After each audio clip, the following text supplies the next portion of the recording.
So thank you for agreeing to be interviewed today. I'd like to talk to you about the role that mindfulness and self-compassion has played in your life. That's a great place to start, if that's okay with you.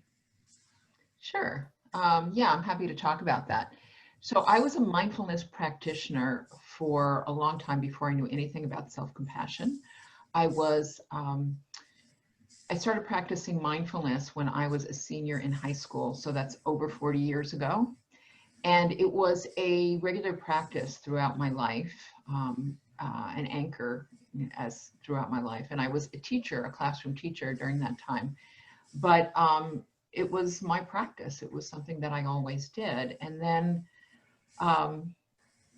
when I went back to get another degree, get my PhD in 2008, I knew I wanted to do something around teens and something around mindfulness. And I started looking into the research at that point and started seeing what was then published on mindfulness and teens. And self-compassion research was just beginning to come out. And so I decided to do my dissertation on mindfulness and self-compassion and the roles that they play in adolescent well-being, emotional well-being. So I saw that as bringing together these different threads of my life, of my mindfulness practice that was in my personal life, and bringing that together with my academic life, with my the work that I had done in the classroom with teens. So my interest in youth and teens and my personal mindfulness practice. Well, can I follow up a little bit on each of those things? So what are the, as a lifelong practitioner, can you tell us a bit about the benefits that you have gained from being a lifelong practitioner of mindfulness? Yeah, absolutely. It has been an anchor throughout my entire adult life. So as we all do, I went through, difficult times, difficult moments, some harder than others. But throughout it all, it was a place that I came back to steady myself, So I always had a weekly meditation group that I met with. And throughout all these years, and I would go on retreats, and it was what made sense to me. It was my spiritual practice, and it made sense to me. It was the way that I saw the world and how I related to the world. And so it was, the best way to describe it really is an anchor. An anchor keeps the boat steady, and that's how it was for me. And I think it's that way for many people. And was that what you wanted to bring to youth when you started thinking about creating something for youth? Is that what you were hoping they would gain too? Yeah, absolutely. My adolescent period of my life was not easy, to put it mildly. It was hard, it was really emotionally, it was very challenging. And I decided at some point that I wanted to do what I could to make it easier for teens, for teens coming up. And these days, it's certainly not easier. If anything, it's more difficult. And so, so that has been my mission. It still is my mission to find ways to help teens navigate what can be a very turbulent period of life. Mm-hmm. Yes. And so you created the Making Friends with Yourself program for youth, and that combined mindfulness and self-compassion, as you've mentioned. Can you tell us a bit about what self-compassion is and how it fits with mindfulness? Sure. So self-compassion is giving yourself what you need. First of all, being aware of what you need, and then giving yourself what you need when you're struggling, when you're having a hard time. And what most of us tend to do is we tend to beat ourselves up, or we tend to be particularly even more hard on ourselves when we're having a hard time. So, something happened during the day that was difficult or trying or challenging, and, we will revisit that incident, that moment, over and over. to ourselves and saying, you know, what we should have done, what we could have done, you know, maybe even saying things like, you know, what an idiot I am, I shouldn't have done that, I shouldn't have said that. And what self-compassion teaches us is to be kinder to ourselves and to treat ourselves the way we would treat a good friend. Mm. We know how to be kind, we know how to be compassionate. We are that way to our good friends, but with ourselves, we tend to be really hard on ourselves. Mm. So there are three different components of self-compassion. The first one is mindfulness, and mindfulness is having the awareness that we're struggling when we're struggling. And this might seem obvious. Sometimes it is, but sometimes we resist what's right here in front of us, you know, particularly if they're difficult emotions. We don't want to feel them because they are difficult. So that's the first component of self-compassion is mindfulness. So having the awareness that we're struggling and having a balanced awareness. So not, you know, either not resisting it and hiding from it, but also not spiraling out and really what we call over-identifying with it or exaggerating or, you know, spiraling out. The second component of self-compassion is common humanity. And common humanity is the understanding that whatever emotion we're feeling at a particular time, this is, you know, others feel this way too. This is part of human nature. It's part of the human experience to feel nervous or anxious or stressed or depressed or sad or lonely or frustrated or angry or, you know, fill in the blank. And we tend to be self-critical, you know, when we, although we may know that intellectually, when we're actually feeling sad or lonely, you know, we tend to think, oh, what have I done wrong?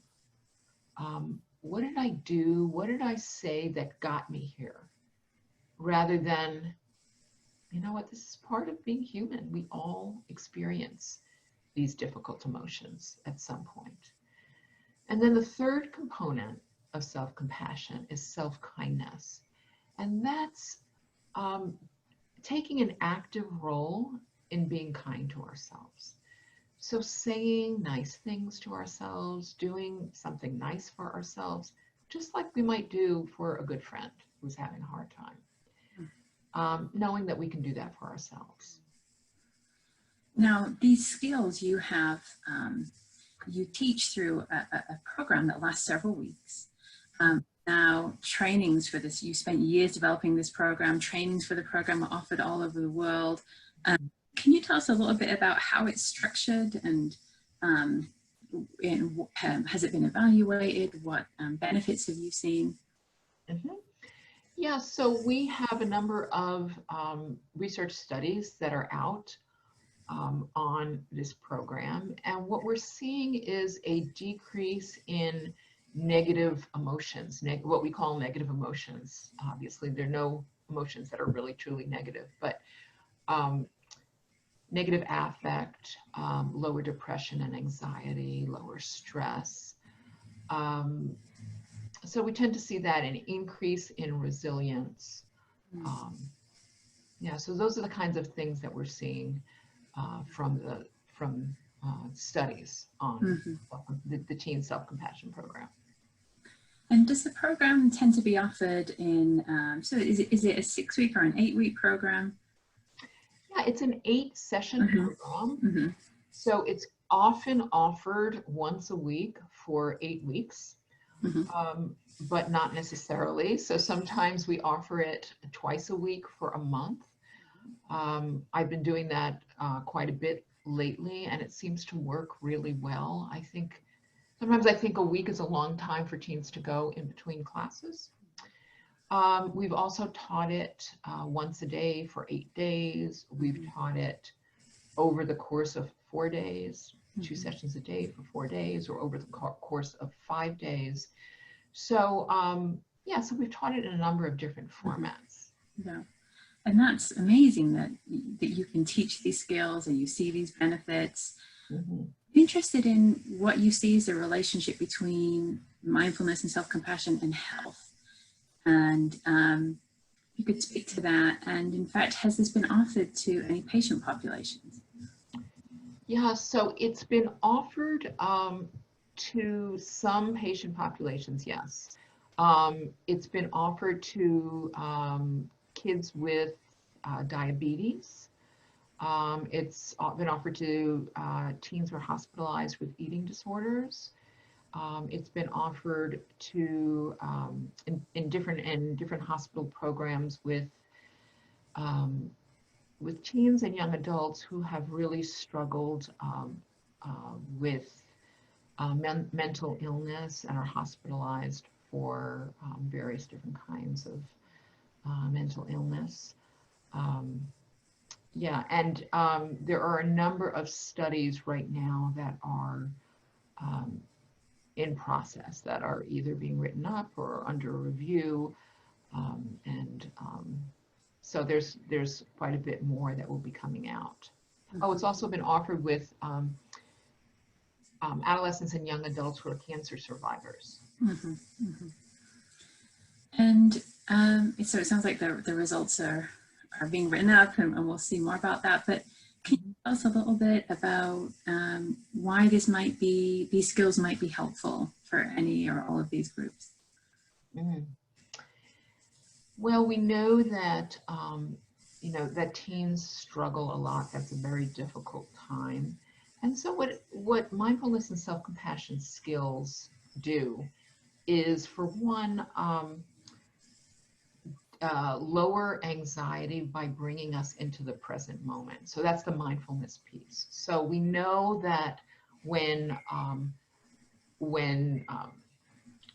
mind wanders, our mind tends to wander into the future, into the past. So we either ruminate or we worry. And that's when we worry and we think about the future, that's what causes anxiety, or anxiety is linked to that. And when we think or ruminate about the past, we often tend to get depressed. We know that rumination is linked to depression. So mindfulness allows us to let go of those, what we call time travelers into the past or the future, and keeps us in the present moment. Mm-hmm. Self-compassion very directly is soothing and comforting. And so we think that these are the mechanisms through how self-compassion works. Mm-hmm. We also don't have, people who are more self-compassionate don't have this same fear of failure that others do who are less self-compassionate. So they're more willing to move outside their comfort zone and try new things, and they're overall more comfortable with themselves because they're not as afraid of failure. Mm. They know they're not going to beat themselves up when they fail. Mm. Well, I mean, it's amazing to hear about, how far and wide this program has spread and all the benefits. So, for, us regular folk in our day-to-day life, what can we do to bring some more mindfulness and self-compassion into our kind of daily lives? Well, I am a big fan of practicing. Mm-hmm. So there are all kinds of mindfulness and self-compassion tools that can be used to help. And there are formal and informal practices. What we know now with recent research is that informal practices work. We've known for a long time that formal practices work. So formal practices are when you put aside a little bit of time each day to sit down and actually go through a practice, 10 minutes, 15 minutes, a half an hour, whatever. Informal practices are practices that can be done in the moment when you're starting to feel stressed. So some practices might be noticing the feelings of the soles of your feet on the floor. Just bringing your attention to the soles of your feet. What teens have told us is that another thing that they use a lot, which really has worked really well for them, is what we call the here and now stone. So we give teens in the days before COVID, when we were meeting in person, we would give teens a polished stone and that they would take with them. And they would use this stone when they're starting to feel stressed. So they would hold the stone in their hand and notice the feeling of the stone in their hand. Or they would look at the stone and bring their attention to what the stone looks like. So in other words, using their sensory experience to bring their attention to the present moment through the use of this stone. And this actually comes from the adult program. So the adult program also uses a here and now stone. Now that we are teaching online, we have other things that we use. So we have a practice called palm of the hand, where we bring attention to actually just the palm of our hands and just notice the lines on the palm of your hand, or the different colors, different shades of color on the palm of your hand, and how the palm of your hand feels when you stretch it and relax it. So those are various different practices. Also, we know a self-compassion practice that is really helpful in the moment is what we call comforting gestures. So putting a hand over your heart and noticing the feeling of the hand on the heart, the warmth of the hand, the gentle touch, or stroking your upper arms, or maybe putting a hand on your cheek, but bringing attention to those feelings. So yeah, those are some of the informal practices that we have found work really well. Yeah, thank you.